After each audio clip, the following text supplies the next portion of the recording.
जब सौरभ और शर्मिला भुवन डांगा स्टेशन पर उतरे तो रात का अंधेरा घिर आया था। अजी, ये किस अनजाने गांव में ले आए हो? यहाँ तो एक भी आदमी नहीं दिख रहा, कोई दुकान तक नहीं है। अब तबादला यहीं हुआ है तो क्या किया जा सकता है?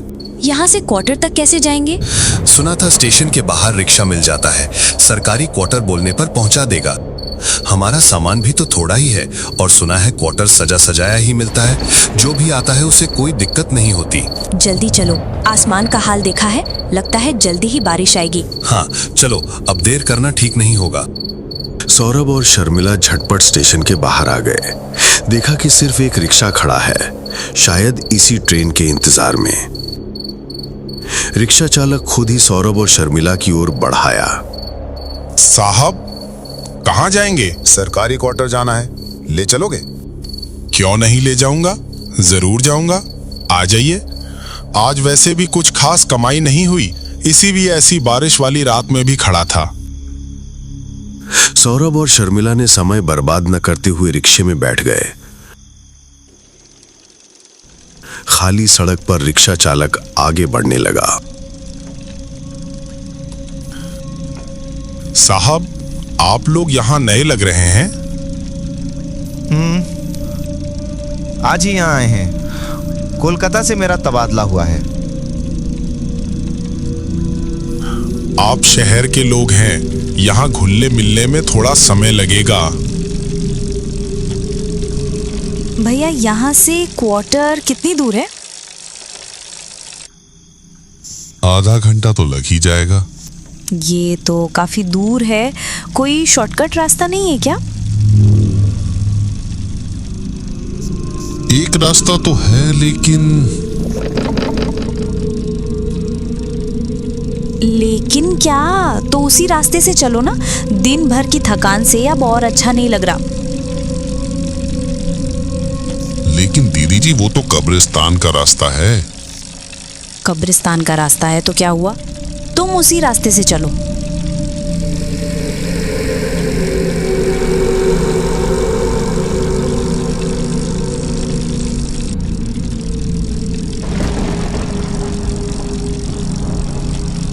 गांव में आने जाने के लिए वो कब्रिस्तान के पास से शॉर्टकट रास्ता तो है, पर बहुत ज्यादा जरूरत ना हो तो कोई उस रास्ते पर पैर नहीं रखना चाहता। तुम खुद तो नहीं जा रहे हो, हम कह रहे हैं इसलिए ले जा रहे हो। उसी रास्ते से हमें क्वार्टर पहुंचा दो, चलो। अच्छा, आप लोगों के बैग में मछली मांस का कुछ जूठा तो नहीं है? जूठे के साथ कब्रिस्तान के पास से जाने का क्या लेना देना है? दीदी जी, आप शहर की हैं, इसलिए शायद विश्वास ना करें, फिर भी बता रहा हूँ। उस कब्रिस्तान में एक डायन रहती है। मछली मांस की गंध पाते ही वो उनके पीछे लग जाती है और उनके घर पहुंच जाती है, और उसके बाद नहीं, हमारे पास ऐसा कुछ नहीं है। डायन रहती है, पीछा करती है, ऐसा भी होता है क्या? होता है साहब, सब होता है। तुम उसी कब्रिस्तान के पास से चलो। रिक्शा चालक डर और आशंका के साथ कब्रिस्तान के पास वाले रास्ते पर चल पड़ा। बाईं ओर मुड़ते ही सौरभ और शर्मिला की नजर कब्रिस्तान पर पड़ी। कब्रिस्तान काफी पुराना सा लग रहा था। दूर से ही कब्रों की कतारें दिखाई दे रही थीं। वो जो कब्रिस्तान के पास बरगद का पेड़ देख रहे हैं, वहीं वो रहती है। वो इस रास्ते पर उसका नाम न लें और उस तरफ ज्यादा न देखें। अगर उसकी नजर एक बार पड़ गई तो बहुत बड़ी मुसीबत आ जाएगी। उस डायन की नजर? मत बोलिए ये सब। ठीक उसी समय कब्रिस्तान के अंदर से एक ठंडी हवा का झोंका आया, बहुत ही कम समय के लिए, और एक हंसी की आवाज सुनाई दी। बरगद के पेड़ की सबसे ऊपरी डाली हिलती हुई सी लगी। कहा था ना, नाम मत लीजिए। क्या जरूरत है सौरभ, जब वो कह रहा है तो रहने दो। वो तो बारिश आने वाली है इसलिए हवा चल रही है, सब बकवास बातें। रिक्शा चालक ने और तेजी से रिक्शा चलाना शुरू कर दिया।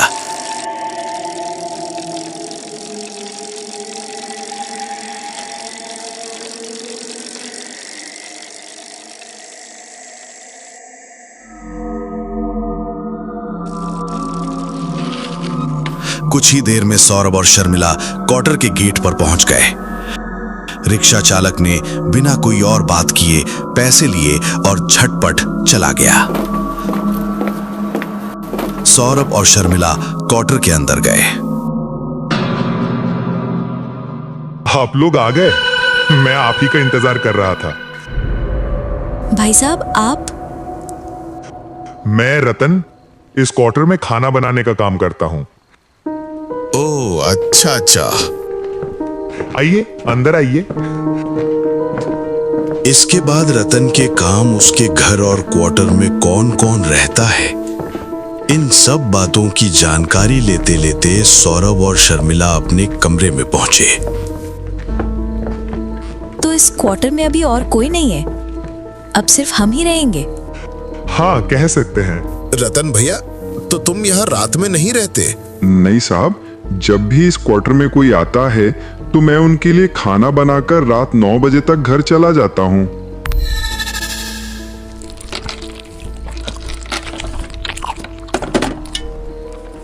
रतन भैया, तुम्हारे हाथ का खाना बहुत स्वादिष्ट था। दोपहर में ही खाया था, खासकर कतला मछली तो बहुत अच्छी बनाई थी। अच्छा रतन भैया, यहाँ से बाजार कितनी दूर है?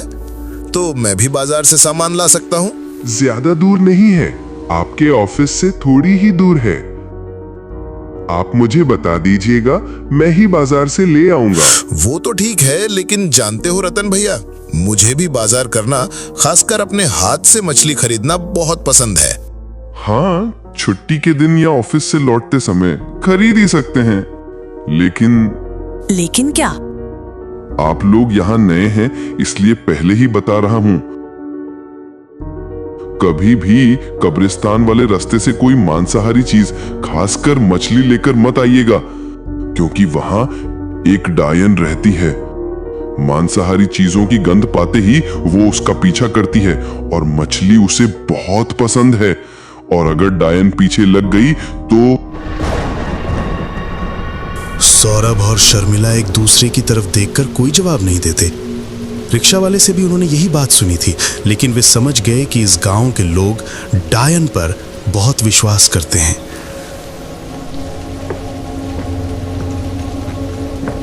सौरभ और शर्मिला धीरे धीरे उस जगह और भुवन डांगा में ढलने लगे। सौरभ सामान्य रूप से अपने काम पर जाने लगा और एक तरह से उस डायन वाली बात को भूल ही गया।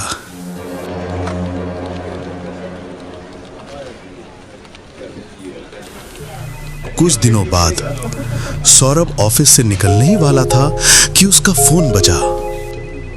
हाँ शर्मिला बोलो, बस अभी ऑफिस से निकल रहा हूँ। सुनो, एक दिक्कत हो गई है। क्यों, क्या हुआ? तुम्हारी तबीयत तो ठीक है? कितनी बार कहा है अपनी सेहत का ध्यान रखो। अरे बाबा नहीं, मेरी तबीयत को कुछ नहीं हुआ, दूसरी समस्या है। कुछ देर पहले रतन भैया के घर से फोन आया था। उनकी बहू को प्रसव पीड़ा शुरू हो गई है, इसलिए वे अस्पताल चले गए हैं। खाना बनाने का भी समय नहीं मिला। ऐसे में मैंने ही कहा कि जल्दी चले जाओ। इसमें समस्या क्या है? ये तो अच्छी खबर है कि रतन भैया के पोता या पोती होगी और हम मिठाई खाएंगे। खुशी की खबर तो है, लेकिन समस्या ये है कि रतन भैया आज खाना बनाकर नहीं जा सके।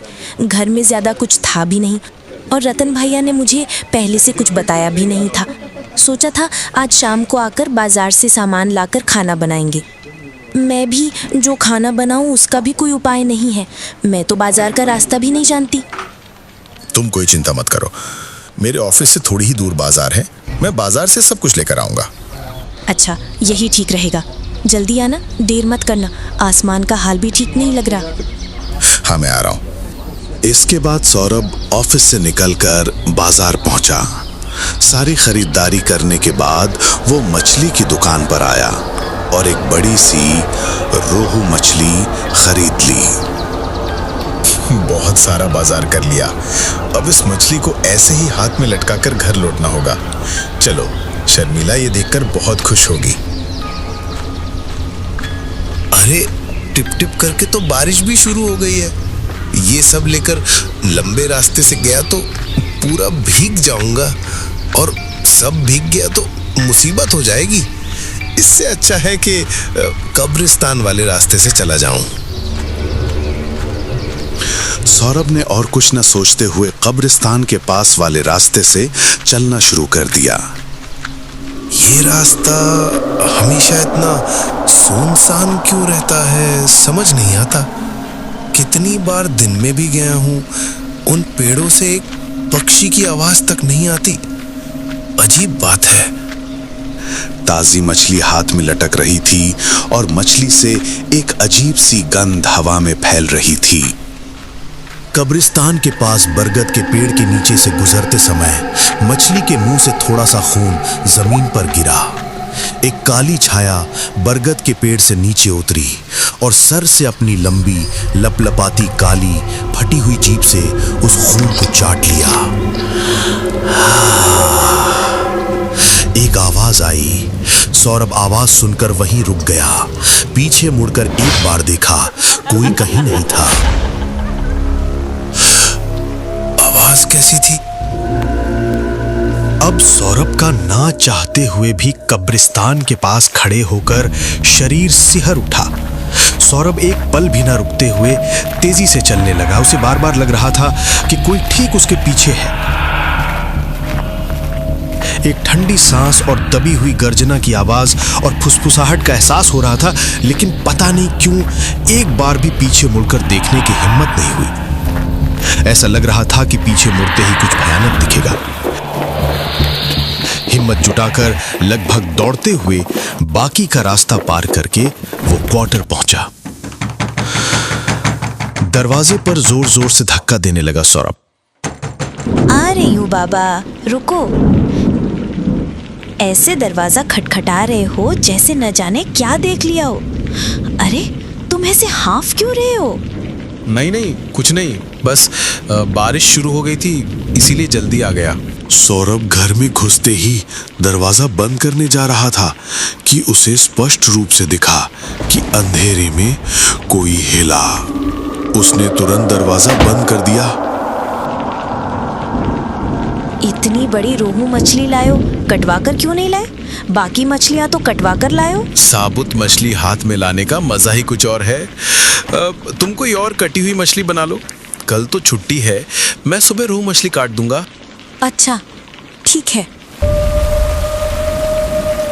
रात को खा पी के सौरभ और शर्मिला सो गए थे। अचानक आधी रात को रसोई से आती आवाज से शर्मिला की नींद खुल गई। इतनी रात को रसोई में कैसी आवाज हो रही है? रसोई का दरवाजा खिड़की तो अच्छे से बंद करके आई थी, बिल्ली तो घुस नहीं सकती। शर्मिला बिस्तर से उतरकर एक एक कदम बढ़ाते हुए रसोई की तरफ बढ़ी। रसोई का दरवाजा तो बंद है, तो आवाज कैसी? शर्मिला ने दरवाजे की कुंडी खोली और रसोई के अंदर झांका। अंधेरे में कुछ दिखाई नहीं दे रहा था।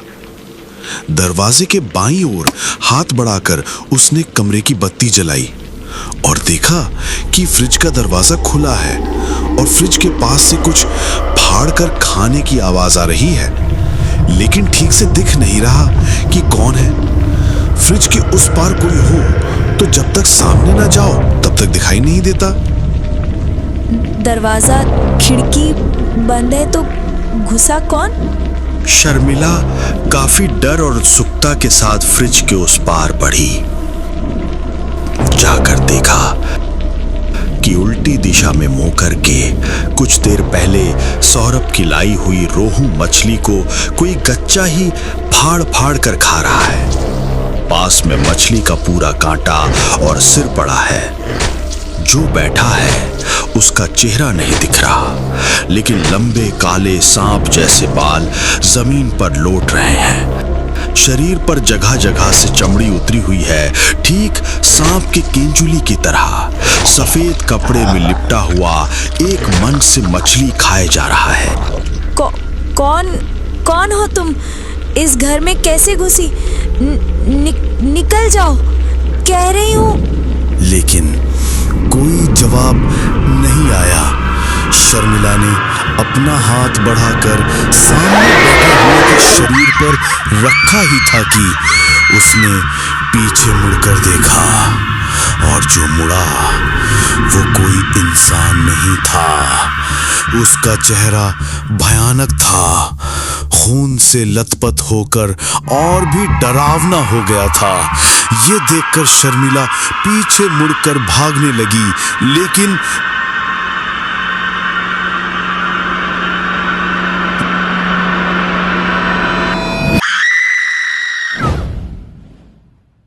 दूसरी तरफ शर्मिला की ऐसी मौत की चीख सुनकर सौरभ हड़बड़ाकर नींद से उठ बैठा। ये तो शर्मिला की आवाज थी।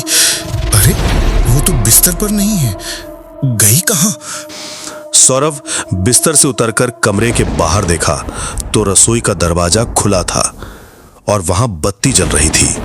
शर्मिला, तुम रसोई में हो, ऐसे क्यों चिल्लाई? ये कहते कहते वो रसोई में घुसा और उसने अपनी जिंदगी का सबसे भयानक दृश्य देखा। ऐसा अकल्पनीय दृश्य देखकर सौरभ के मुंह से कोई शब्द नहीं निकला।